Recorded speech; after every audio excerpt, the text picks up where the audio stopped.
The love for me, darling, just stay right in and follow my lead.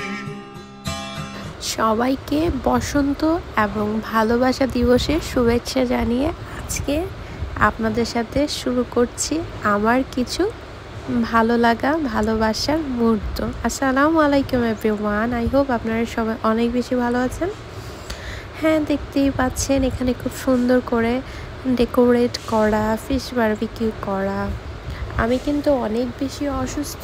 এটা হচ্ছে গতকালকে মানে ফ্রাইডেতে 15 তারিখে আমার হাজব্যান্ড বেশ ছোটোখাটো করে আমাকে একটু সারপ্রাইজ করেছে, যেহেতু আমার অসুস্থতার জন্য আমি ওইভাবে কোনো কিছুই করতে পারছি না। আর সবে বারাত ছিল, তো উনি হঠাৎ করে সন্ধ্যার পর বের হলো ওনার বন্ধুর সাথে আড্ডা দিতে। এরপর আমি তো শুয়েছিলাম, আর হচ্ছে আমার ফিশ চিকেন অলওয়েজই ম্যারিনেট করা থাকে ফ্রিজে।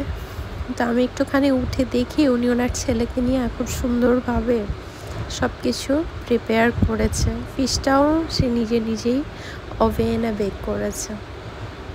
তা আমিও উঠলাম, ঘুম থেকে উঠে একটু ফ্রেশ হয়ে, অসুস্থ যেহেতু। আর ওই যে দেখেন ওখানে হচ্ছে কেকটা কাটবে, এর জন্য ছুরিটা সাফওয়ান বাবু কোথায় রেখেছে জানি না। আর এখানে হচ্ছে ছুরিটা খোঁজার জন্য আমি একটু ওখানে সেখানে দেখছিলাম। এরপর কি করার, ফ্রুটস কাটার যে নাইফ ওইটাই নিয়ে আসছি। আর এই যে দেখেন বাবা ছেলে ভালোবাসা, বাবা ছেলেকে খাওয়াই দিচ্ছে। দেখেন ও হওয়ার পর আমার ভালোবাসার ভাগটা এখন ছেলে নিয়ে নিয়েছে। আগে কিন্তু প্রথমে আমাকে খাওয়াইতো।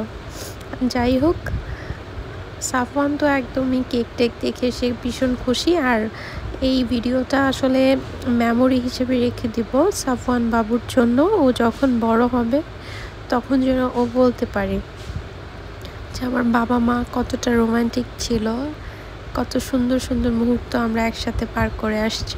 তো এখানে আমি একটু ক্যান্ডেল লাইট ডিনার মানে ও অ্যারেঞ্জ করেছে আমার জন্য।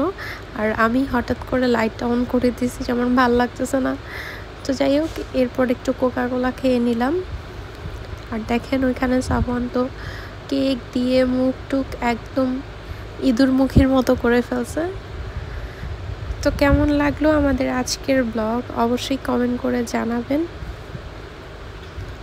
আর ভালোবাসা তো একদিনের জন্য না, ভালোবাসার জন্য কোনো দিবসেরও প্রয়োজন হয় না, সব সময় সব অবস্থাতেই ভালোবাসা যায়। তো আমি তো আসলেই সারপ্রাইজ হয়ে গিয়েছিলাম। উনি যেইভাবে আমাকে সারপ্রাইজ করবে আমি বুঝতেই পারিনি। তো কেমন লাগলো আমাদের ক্যান্ডেল লাইট ডিনার। আর অসুস্থ হলে কোনো খাবার দাবার আসলে ভালো লাগে না। আর আমাদের ছোট্ট একটা মেমোরি আপনাদের সাথে শেয়ার করলাম। আর সাফওয়ান কিন্তু দেখেন বারবার উঠে যাচ্ছে ডাইনিং টেবিলের উপরে। ওর জন্য কি আর ক্যান্ডেল লাইট ডিনার করা যায়? তো সবাই ভালো থাকেন, সুস্থ থাকেন, আল্লাহ হাফেজ।